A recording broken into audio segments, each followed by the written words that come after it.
Hi, this is Jacob from Northrock Bikes. Today we're going to do a first ride check for your XC6 mountain bike.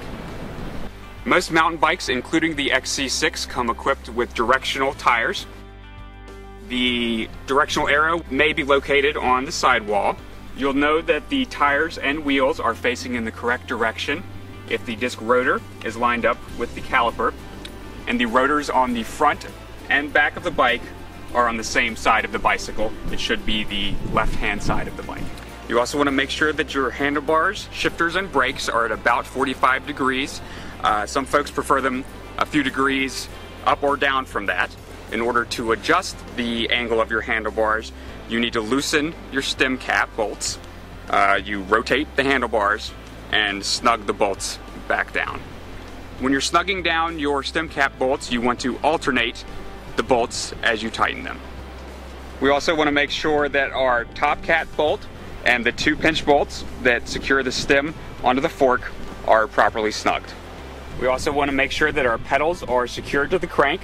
The most important thing to remember when you're doing that is that the left hand or non-drive side tightens counterclockwise, which is probably opposite of what you're used to. The right side pedal or the drive side pedal tightens clockwise. The XC6 is equipped with disc brakes. The left lever operates your front brake and the right lever operates your rear brakes. Before you go on your first ride, you probably just want to give your levers a few squeezes to get accustomed to the way that disc brakes feel, because they're slightly more powerful than other types of brakes. You might want to spin your wheel to make sure that the brakes are engaging correctly. It's normal to hear the disc rub against the pad as the brakes go through their initial break-in period. If you need additional information on disc brake adjustments, you can visit northrockbikes.com and visit our support section. We also want to make sure that our quick releases are engaged. You want to make sure that the wheel sits tightly in the fork, and when your quick release is properly engaged, it will leave an indentation on the palm of your hand.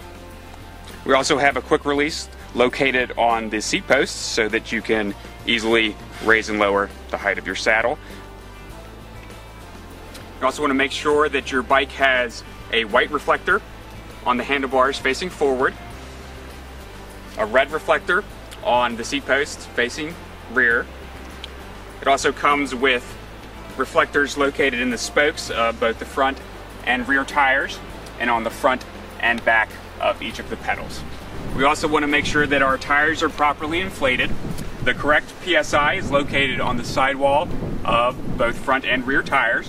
You just want to use a bicycle pump to inflate those to the correct PSI. While our models are on display at the store, they are equipped with a kickstand. However, most people who use their bikes for off-road riding will remove a kickstand before doing that. The last thing you want to do before you take your first ride is take a look through your owner's manual, always wear a helmet, and enjoy the ride.